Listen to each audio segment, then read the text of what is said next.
My name is Stephen Ferlauto. My education was in graphic design, and my career has been as an art director. My passion over the past 40 years has been the study of the divine in geometry and the Roman alphabet.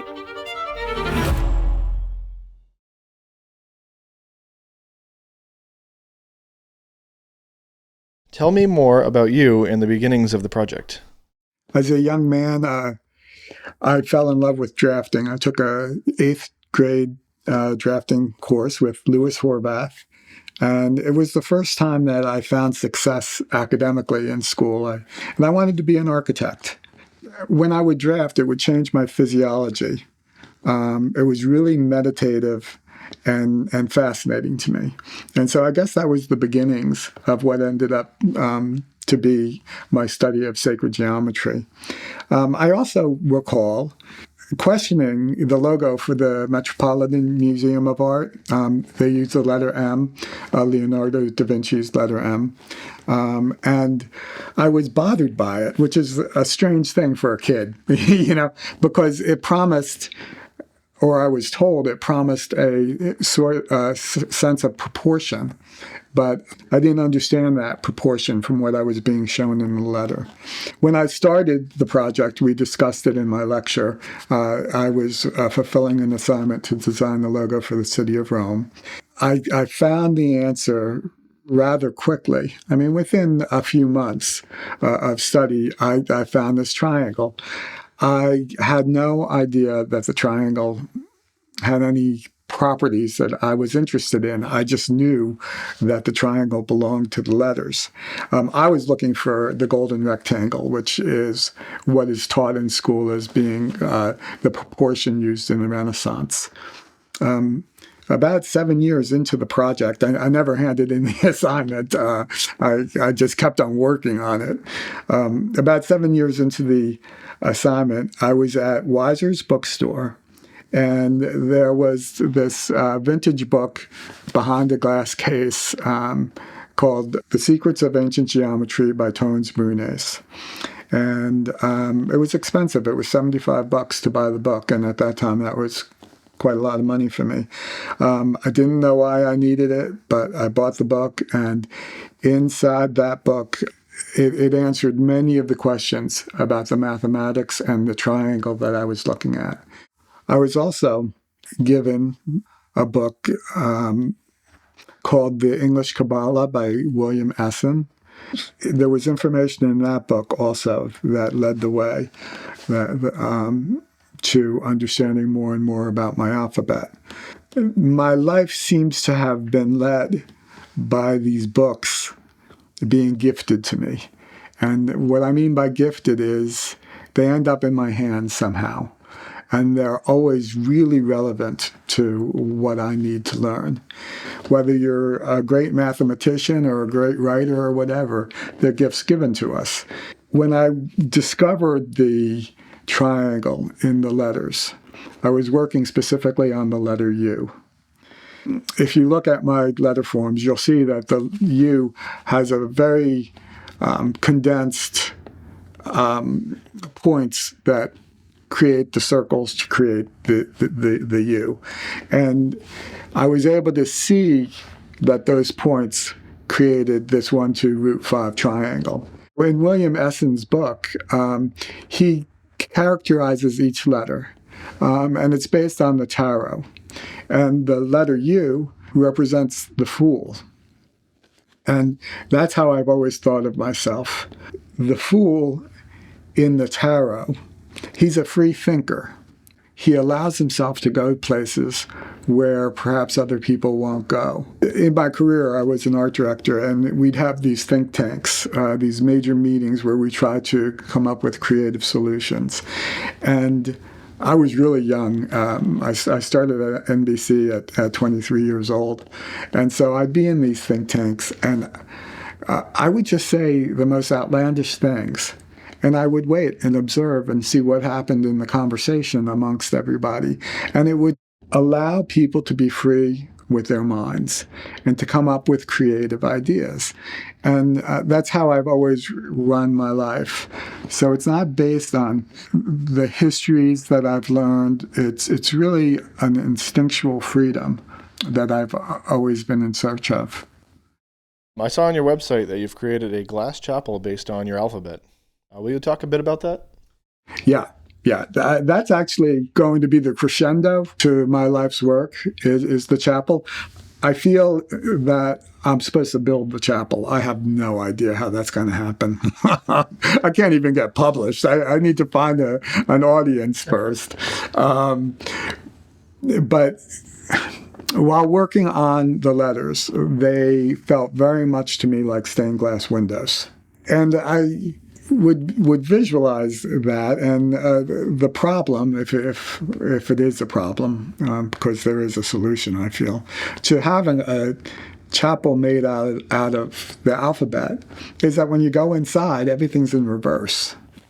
And so I really thought about that, and I thought about letters in reverse. And as a graphic artist working on printing presses, type is set in reverse, at least during the Renaissance. It was set, lead type was set in reverse. If we walk into a chapel and you're surrounded with stained glass windows of letter forms in reverse, you become the nucleus. And you're projecting out through those windows. So you're taking letters, let's say we're forming them into words, and we're projecting them out into the world, emanating out into the world. And that's a fascinating and beautiful thing to me. An alphabet, I'm talking about it in reference to the Renaissance and spirituality. But if we get just down to our creativity and our ability to write, the idea of putting something down on the page and it emanating out to the reader is fascinating. Someday, we'll raise the money and we'll build a chapel. One of my favorite movies is Lilies of the Field by Sidney Poitier, where he's tasked with building a chapel. The German nuns, Schmidt, build me a chapel. So I've always held that close to my heart. How does your work relate to the arts today? Yeah, I kind of apologize for my work in a sense. My work is, it's geometry based. It's based on mathematics, and it's very restrictive. And that's the last thing the arts should be. The Renaissance geniuses, DaVinci and Michelangelo and Raphael and those, they used geometry to create composition. I don't expect people to be doing that today. I don't want to put restrictions on them. I'm the fool. Let's be foolish. Let's look inside ourselves and bring that information out. I like to speak about Vincent van Gogh. I think he certainly was one of the most intuitive painters. His last paintings at the end of his life were double squares. And if you look at the composition of those double squares, he often had a diagonal within the painting, like the wheat fields. There will be a diagonal of crows flying across that double square. Do I think that he was aware of the double square and the mathematical properties of it? Not at all. He has honed his aesthetics to arrive at that naturally. And that's what I think arts are, to bring out the beauty that we intrinsically have absorbed through our observation of nature. And if nature is based on a mathematical archetype, we're going to absorb that and reflect that. And so, don't put math in your art unless that's a specific interest of yours. And don't get down on me because I put math in mine. Is there anything you would like to add that perhaps you've been reticent to talk about as far as your views on an alphabet-based creationist story? Yeah, there's lots of things, actually. I've simplified my presentation, trying to find an audience for my work. Once I have that audience, I can get deeper into the subjects. My personal view, I would like to express, but it is the view of the fool, and I feel almost embarrassed saying it. All alphabets came from one source, as we said in the lecture, from Mount Sinai. It is said that God gave Moses the alphabet. And around that same history, we know that the alphabet did develop. In reference to my studies and the origin story based on the alphabet, is that the first thing that God formed in the void were the letters. So we now have an alphabet, a Roman alphabet, that is based on the divine proportion, the God-given proportions that we find in nature, that is totally abstract. It's a tool that God can use to create the world. We have it now, but we didn't have it then. We didn't have it at the beginning of time. I mean, Moses was not the beginning of time. The universe existed well before that. So an alphabet based on nothing, an abstraction. That's the definition of a letterform. It's an abstraction that represents a vocal sound. That's really important to God, to have us using alphabets that are abstractions, because that's his tool to create the universe. That got me thinking about time and how irrelevant it really is. And I think science is saying the same thing that I'll be saying right now, that the Big Bang happened in an instant, and we are in that instant now. So the order of things is not important to God. He can take a tool from the future and use it in the past. Time doesn't exist, if you know what I'm saying. Really foolish notions. But this fascinates me, and it keeps me interested. And I didn't do this work because I wanted to prove the existence of God. I mean, certainly the work has led me to know God in my own personal way. I'm just enjoying my life the way that I want to live it. I'm fascinated with the beauty that I've seen in my project, and that's enough. What is the relationship between the language, say, that God used and the alphabet that we see today? Yeah, I think we really need to be loose thinkers, foolish thinkers, when we approach a question like that. Why am I finding in the Roman alphabet these sacred proportions? And if I really encourage someone that's interested in my work, really, really try to understand the mathematics in it. The mathematics was not created by me. It was created by God, and it's intrinsic to those letters. So why the Roman alphabet? Maybe it exists in the Hebrew alphabet. I know there's been a lot of attempts to that. Sanskrit, Arabic, all of these letter forms, the specific geometries of them are said to be divine, and I'm sure they are. But we do have a divine Roman alphabet. The Roman alphabet is the most used alphabet in the world. It's used in many, many languages. And if there is a list of alphabets, one being more superior than the other, maybe it has become the Roman alphabet because it's so pervasively used. The Hebrew alphabet is said to be and known to be the most sacred, and I don't question that in any way, except maybe things change over time, and God wants us wants to take advantage of how pervasive the Roman alphabet is. I don't know. I have no idea. I don't care. It's just fun to think about, you know? Well, what is the major foundation for the Roman alphabet and how it came to exist? Things that may have been ignored or missed. Yeah, a lot, a whole lot.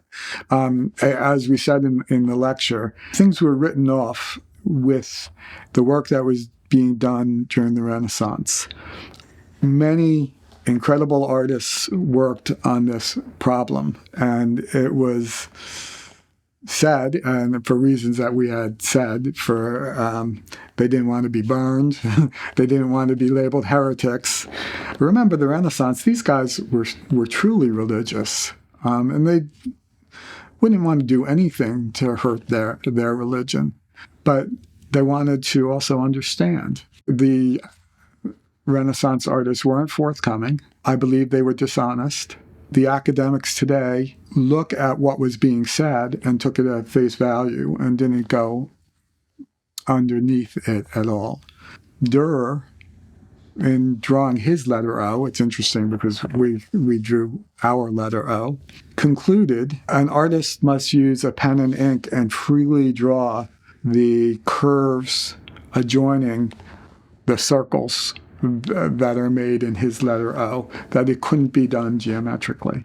To me, that's a ridiculous thought. I mean, geometry is fair, if you know what I mean by that word, when we're looking at a curve, what a fair curve is. When we send a rocket to the moon, I don't quite understand what they're all about, but the way it enters into the moon's atmosphere and lands, that's a really beautiful curve.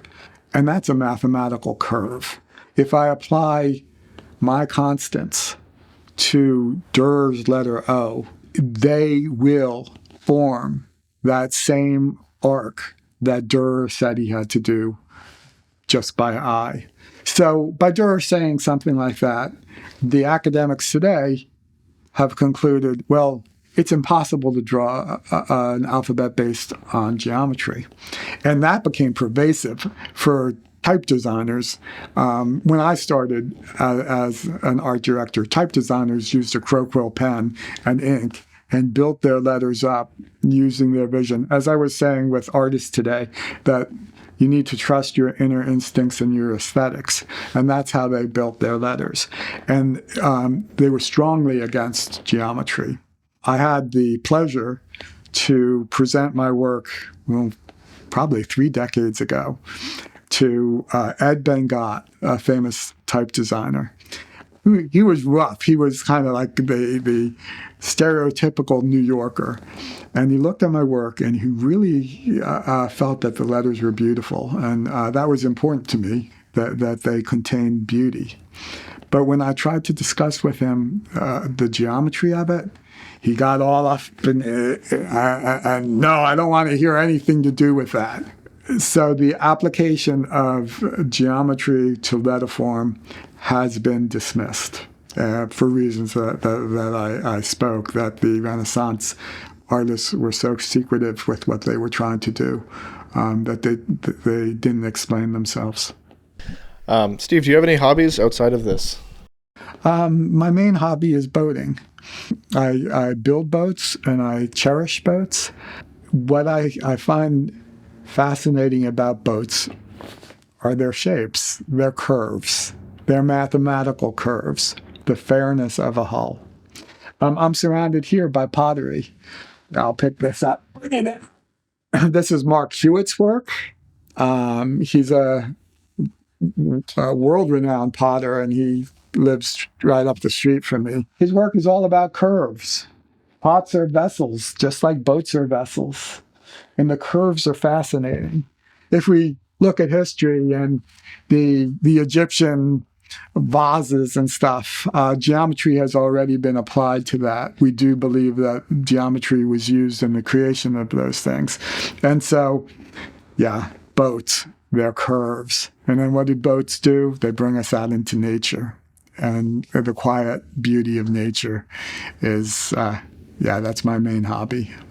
My favorite book is Flatland by Abbott.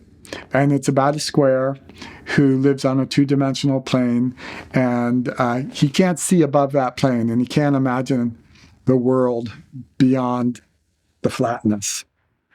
And I'm a rower. When I row, I imagine myself in that land of flatland.